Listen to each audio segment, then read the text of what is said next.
কদর পাওয়া তার জন্য সহজ হয়ে যায়। নবীজি সাল্লাল্লাহু আলাইহি ওয়াসাল্লাম যখন এই লাইলাতুল কদরের কথা বললেন, আমাদের আয়েশা সিদ্দিকা রাদিয়াল্লাহু তাআলা আনহা বলেন, ইয়া রাসূলুল্লাহ, যদি আমি লাইলাতুল কদর পেয়ে যাই তাহলে আমার করণীয় কি? লাইলাতুল কদর যদি আমি পাই তাহলে আমার করণীয় কি, আমি কি করব? নবীজি বললেন, কুলি আল্লাহুম্মা ইন্নাকা আফুউন কারীম তুহিব্বুল আফওয়া ফাআফু আন্নী।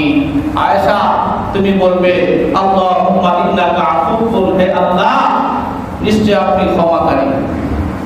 আপনি কি ক্ষমাকারী? তুহিব্বুল আফওয়া, ক্ষমা করতে আপনি পছন্দ করেন, আপনি ভালোবাসেন। যত ক্ষমা করতে পারেন ততই আপনার ভালো লাগে।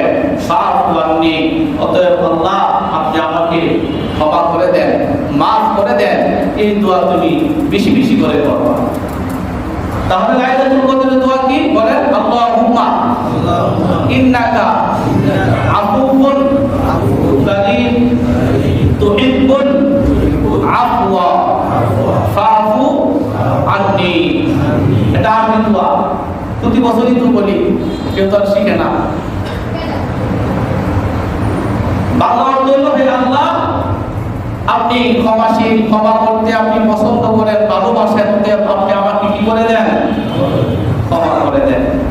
লাইলাতুল কদর পাওয়ার জন্য সর্বশ্রেষ্ঠ সহজ যে আমল সেটা হলো ইতিকাফ করা মসজিদে।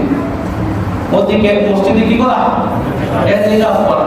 নবীজি সাল্লাল্লাহু আলাইহি সাল্লামের জীবনে কখনো ইতিকাফ ছাড়েন নাই, কখনো ইতিকাফ ছাড়েন নাই।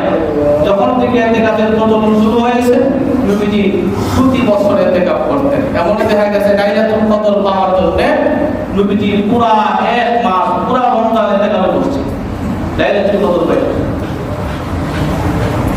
একবার বিদায় হজ্জের সময়, মক্কা বিজয়ের সময়, রাষ্ট্রীয় কাজে বেশি অংশগ্রহণ করার কারণে, ব্যস্ত থাকার কারণে নবীজি ওই বছর রমজান মাসে ইতিকাফ করতে পারেন নাই।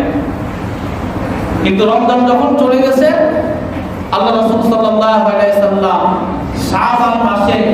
শাওয়াল মাসে রমজানের ওই ইতিকাফটা কাজা করে নিয়েছেন। সুবহানাল্লাহ। এত নবীজি কি কোনো গুনাহ আছে? কি বলেন, ছিল?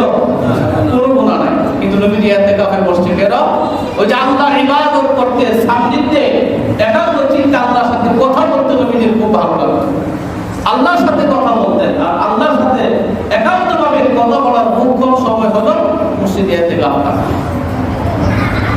নবীজির বিবিগণ, স্ত্রীগণ ইতিকাফ করতেন।